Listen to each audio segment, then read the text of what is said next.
So we got Netflix that tries to buy Time Warner for 72. Then you got Ellison comes out with hostile takeover, $108 billion offer. David Ellison yesterday says, do you have that clip that he says he promised White House sweeping changes at CNN? I don't know if you have that clip or not, but here he is talking about his conversation with the president about the merger. Got it. So watch this here, folks. This is David Ellison trying to buy Time Warner. Go for it. A couple of real quick things before we wrap up. I mean, CNN, I assume you would combine the news gathering operation with CBS's if, in fact, you did own that asset? Yeah, so look, we've been really clear since probably the last time we were here what we want to do with news. Yes. Which is we want to build a scaled news service that is basically fundamentally in the trust business, that is in the truth business, and that speaks to the 70% of Americans that are in the middle. And we believe that by doing so, that is, for us, kind of doing well while doing good. And we believe in that business model, and we believe it's essential. And do you think the president embraces the idea of you being the owner of CNN, given his criticism, obviously, for that network in the past? By the way, we've had great conversations with the president about this, but I think but I don't want to speak for him in any way, shape, or form. Got it. So, Tom, what do you know about what's going on? Because he just showed me something right before we went live. What's going on here with this deal? Well, right now, this is like an auction going back and forth. But unlike an auction where we all sit around a table and we all have a number that we hold up, and maybe we bid for a baseball card or a rare car or a piece of artwork at an auction, right now it plays out in the media and you have two bidders that are now in an auction for, Warner Brothers Discovery. On one hand, you got Paramount, which, of course, is Skydance and the Ellisons. We just heard from David Ellison. And the other side, you have Netflix. And right now, Netflix put a bid up, and the good folks, Warner Bros. Discovery, said, we like that bid. We're going to take it. We're going to work with you exclusively. And Paramount said, wait a minute. We don't think that this was a fair process, and we're not going to sue you, but we're going to say this. Attention shareholders, we're offering you $30 a share. And that's called a hostile. And then people respond to it, such as this guy, Mario Gabelli, who runs Gabelli Asset Management, $31 billion under management. This guy's a player. He's worth $2 billion, well known. He's like 82 years old, but $31 billion under management. He came out and he said, hey, I have bought a good amount of Warner Brothers Discovery that's owned by many of the people that I'm managing their money. And I have to tell you, we like the $30 a share offer, and I'm inclined to take that. And this is exactly, and then they find out, okay, how much does he own? 3.5%. Okay, well, we got 3.5% now voting for it. So now this is going to play out, and this is what the hostile does. Now you've got people saying, I'm behind the Paramount hostile offer. I want $30 a share, not the $27 a share. And now the question is Netflix going to get behind it? Then people said, here's story number 2, Pat, where are you going to get all this debt? And all of a sudden, some names popped up. Here we go. Jared Kushner said, I've got plenty of friends, and we've got money from Saudi funds. He didn't say PIF, but people assume it was the Saudi PIF fund.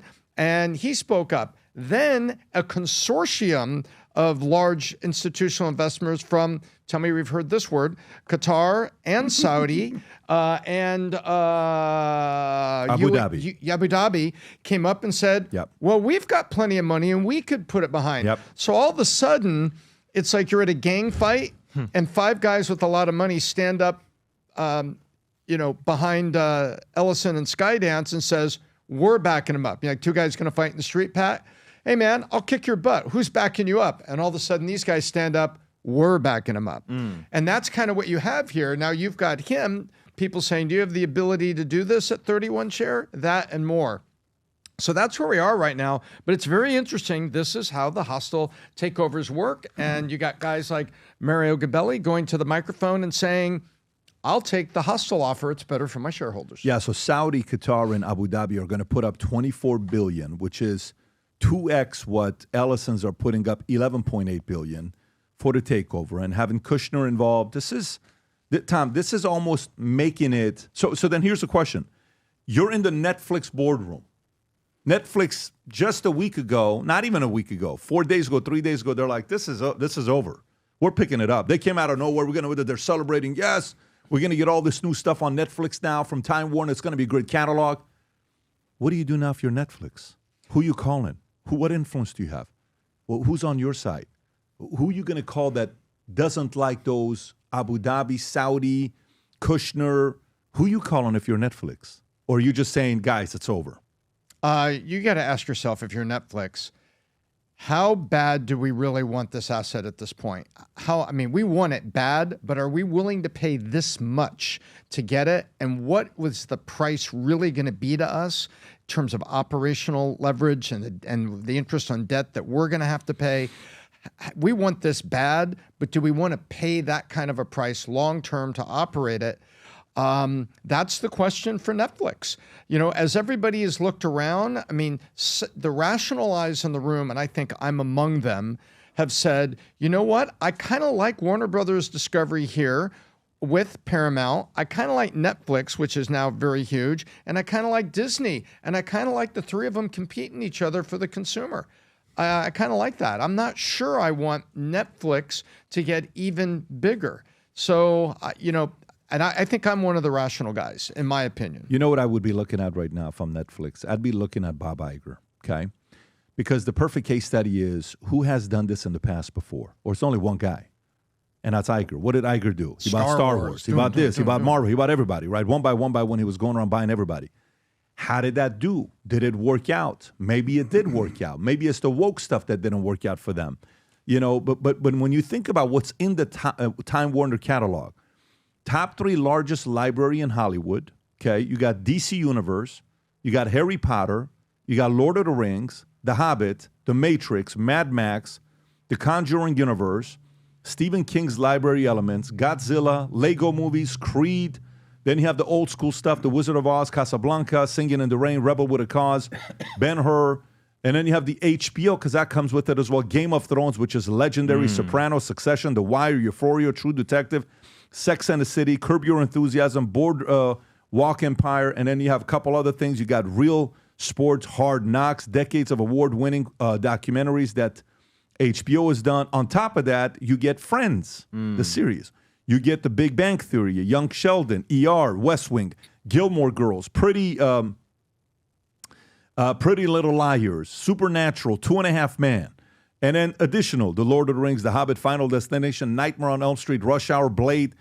By the way, if I keep going here, you're going to sit there and saying, are you freaking kidding me? So how many chances is Netflix going to get to buy a catalog this big that they just fit into it? Well, this is why, and this is why it's now a public hostile takeover with an open bid. Are you saying it's done? I don't think it's done. I think ultimately, Paramount wins because they're in startup mode and they'll be more willing to take a little bit of pain and go forward. And I believe Ellison is a longer-term thinker, and I just don't think that Netflix is going to be able to stomach the price. And then now you handicap this fight. Federal Trade Commission. I think this is done, Tom, because of one comment Trump made. I think this deal is done. It's going to Paramount. I think it's done. And let me tell you what the comment was. Trump made that one comment and said, look, I had a great meeting with Ted. It was phenomenal. Ted Sarandos. Sarandos from Netflix. CEOs, yeah. Yep. He's a very smart guy. However, they're going to have to look into if this deal can even get done because they're going to get too big, too powerful. So if I'm on the Netflix side, Netflix is sitting there saying, will they even allow us to buy it? FTC. Will Brandon Carr, is that the guy that runs FTC? Am I saying it correctly, Rob? Yep. Will they even allow this thing to happen? And is Brandon Carr going to side with us at Netflix? Or are they going to side with Ellison's? Because look what Ellison said. What did he say? He said, we want to focus on the 70% of Americans that want the truth. And they want it to be fair. Not the 30% that's looking for what? Hysteria and, whatever kind of reporting. They want to go back to that. And who love, not like, but love hearing that. Yeah, I think, of course they love hearing that. And you know who's probably sitting on the sidelines worried about Ellison's picking it up? A company that's been dominating for 2 decades, Fox News. Fox News, because you don't think secretly Trump would like Fox News to have competition? You don't think Trump wants Fox to have some kind of competition? Because nobody knows what's going to happen with Murdoch's kids. Nobody knows what Lachlan's going to do. And we've seen you know what I'm saying? We've seen his angle, and he ain't his dad. What do you think about this, Dan? Do you have an opinion on this? Yeah. Well, I'm a big believer in succession never works out like you plan. Man plans, God laughs. And so, getting back to Murdoch, he thinks that the oldest son that is apparently the winner of the battle is going to do what he wants. He may do what he wants while he's still alive, but that doesn't mean he's going to do what he wants the old man when the old man's gone. And I wouldn't be surprised if somehow Murdoch didn't stick his thumb in this deal. But I said, if you'll remember back about 4 or 5 months ago, there was an MMA fight. There was Elon Musk on one side of the president and the head of the Saudi sovereign fund on the other side of the president. And they were whispering whatever they were whispering. And the future is coming from the Middle East. You know, even though I think that Dubai is Las Vegas without slot machines, they're going to have slot machines someday. And they have all the money in the world, and then some. And they're not even tapping their real wealth. And the other thing is that the Middle Eastern, and after being partners with the Kuwaiti government, the Al Sabahs, for almost 10 years, they're 50, 100-year planners. They're not planning for the next quarter, you know, and they know someday in 3,000 years they're going to run out of oil, okay? Not in 30 years or 50 years. And so that's why there's been such a outflow of money, and they've been building up the Middle East so Do you think so they're rapidly. doing it purely, do you think, Tom, Dan, do you think they're doing purely for investment purposes, or do you think they're doing it also to have some influence? Because I wonder what level of influence you think that's what it is. So what give me an ideal 3 things that they would like this new media platform do as influence to highlight Saudi, to help Qatar, and to help Abu Dhabi. What does that look like? Okay, one, like Al Jazeera, you know, and they look at whatever happens in the Middle East with are not such a biased eye. Okay, I'm not saying it's not biased the other way, but so they're going to get positive influence around the world in the media, and they need that. The next generation of the Middle Eastern managers, when you get outside the top 2 or 3 guys, are young guys. Someday they say there's going to be a young gal there, but I don't believe that. They're young guys, and so they think very much like this young man does about things differently than we think, or at least my generation thinks. So they're going to get a different flavor, and they need that going forward. But they're not concerned what happens in the next 50 years. They're concerned what's going to happen in the next 100 years. And right now, there's no U.S. investor that I'm aware of that is concerned about the next 100 years. They're concerned about the next quarter. Do you think it's investment, or do you think it's influence? If they're going to be, 12 billion, of the 24 billion, they're kicking in 12 billion, and they're kicking in 24 billion, and Ellison's family is putting in 11.8 billion. Do you think they're going to be having some sort of influence? Hey, we want you to make us look better. We want you to make us look grander. You're talking about the Middle East perspective? Middle East, Saudi, Qatar, Abu Dhabi. Or do you think it's just a check? There's an article here about how Ray Dalio says the Middle East is becoming the Silicon Valley of capitalists, which I wanted to discuss.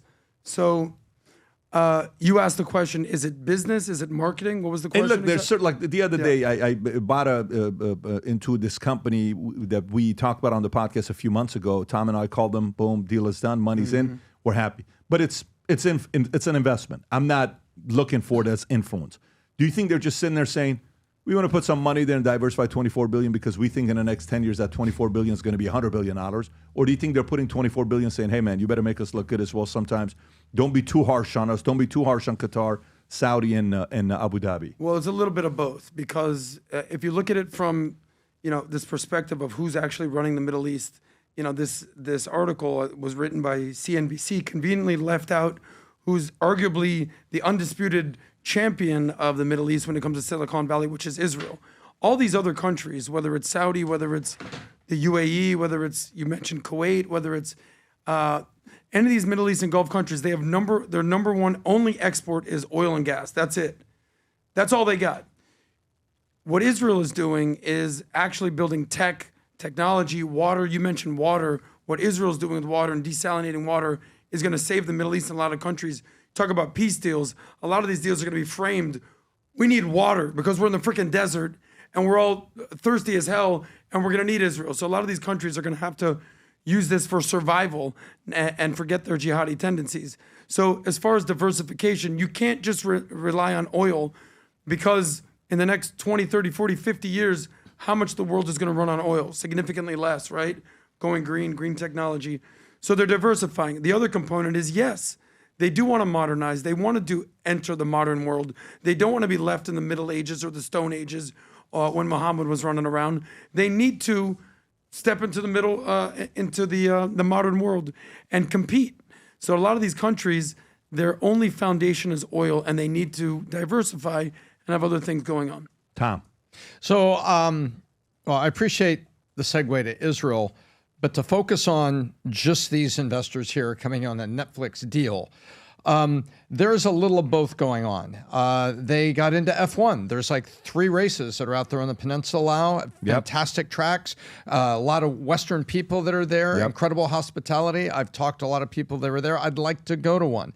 And then you've got what they did with Live Golf, and you see how Doha's being built. We just talked about the housing in Doha. I did more research after the podcast yesterday, and it's only 5 hours from London. So it is a short drive. It takes you less time to get to Doha from Southern Europe, Pat, than it would take us from LA to get to Honolulu. So it's actually a convenient place to go, and it's clean, it's new, it's all kinds of things going on.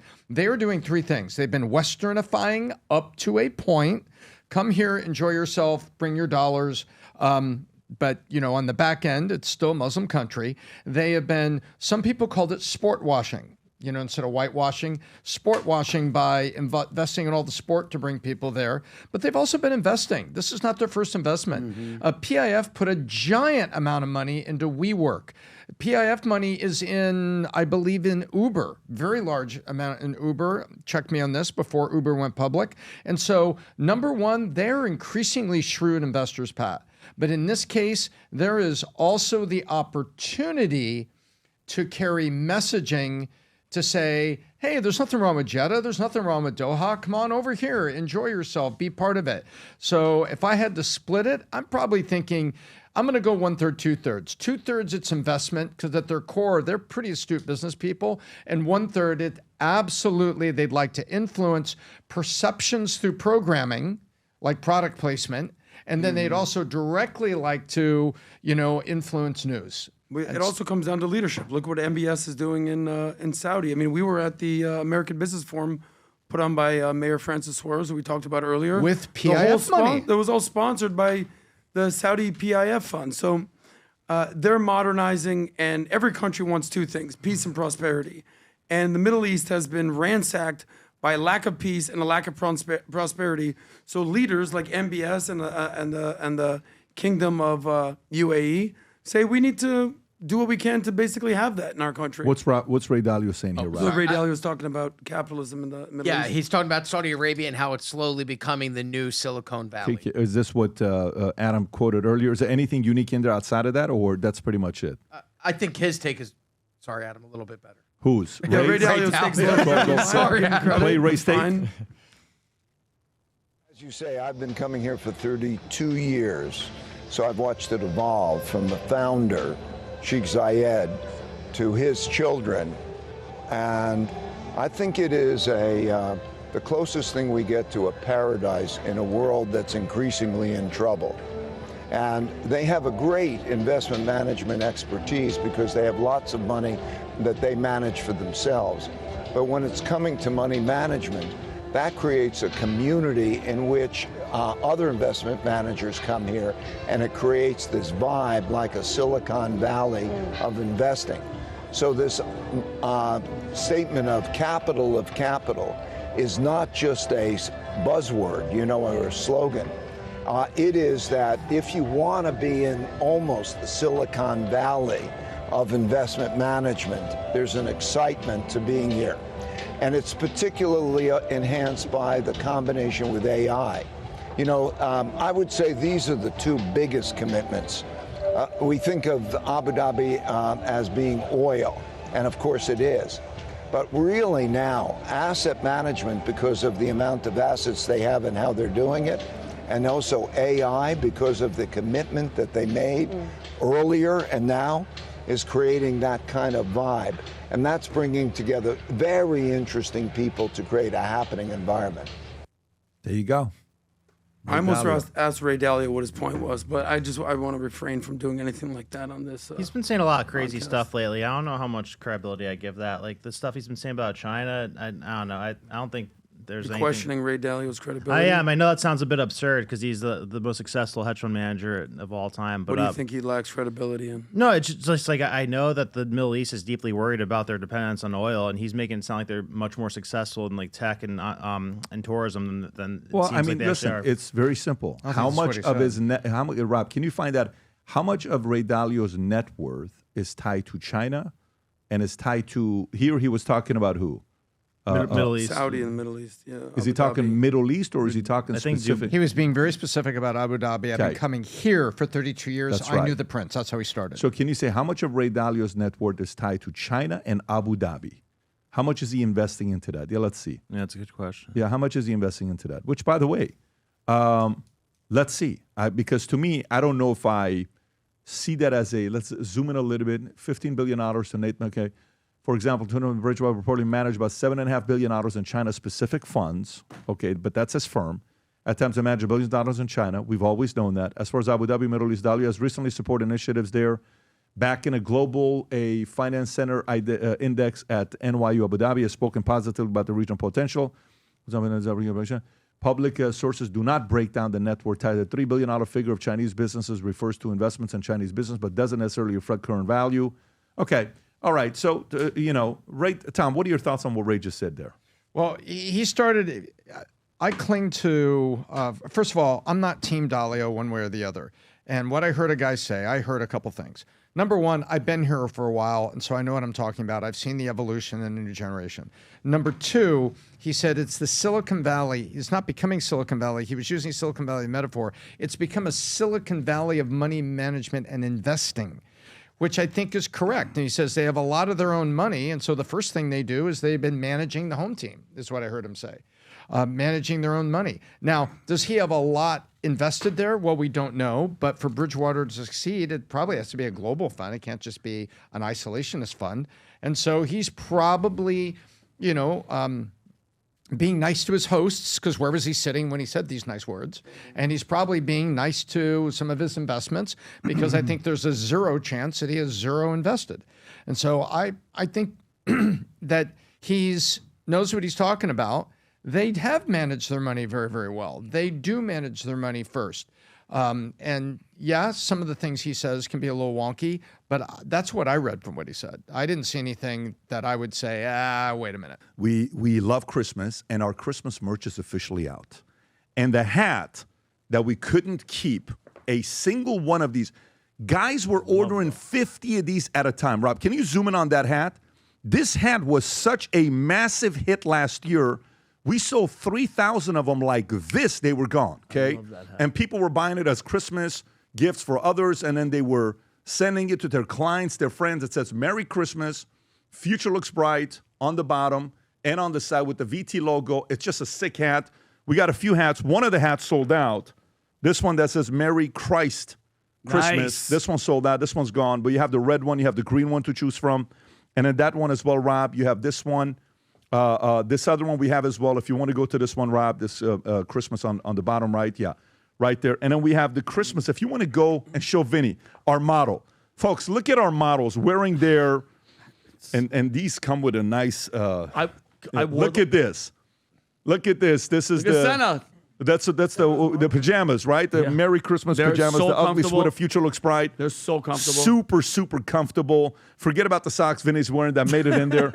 Those socks don't come with it. No. But they're modeling. They look like a beautiful family. So if you want your whole family to be wearing the pajamas, the Merry Christmas. We also got these sweaters here as well. Max's the truck ugly is in sweater. there. This is sick. Look at that. Go to vtmerch.com, place your order. And we decided for everybody that does it, we just ordered a few thousand of these. You're going to get the Valuetainment Merry Christmas ornament that we're going to give to you, and the Valuetainment Future Looks Bright, Santa Claus, Merry Christmas. With any order you place, go to vtmerch.com, place your order, and guess what? Kamala Harris doesn't want you to say Merry Christmas. Yep. And we don't mind saying it, okay? We don't mind saying it at all. Merry, Merry, Christmas to you. If you enjoyed this video, you want to watch more videos like this, click here. And if you want to watch the entire podcast, click here.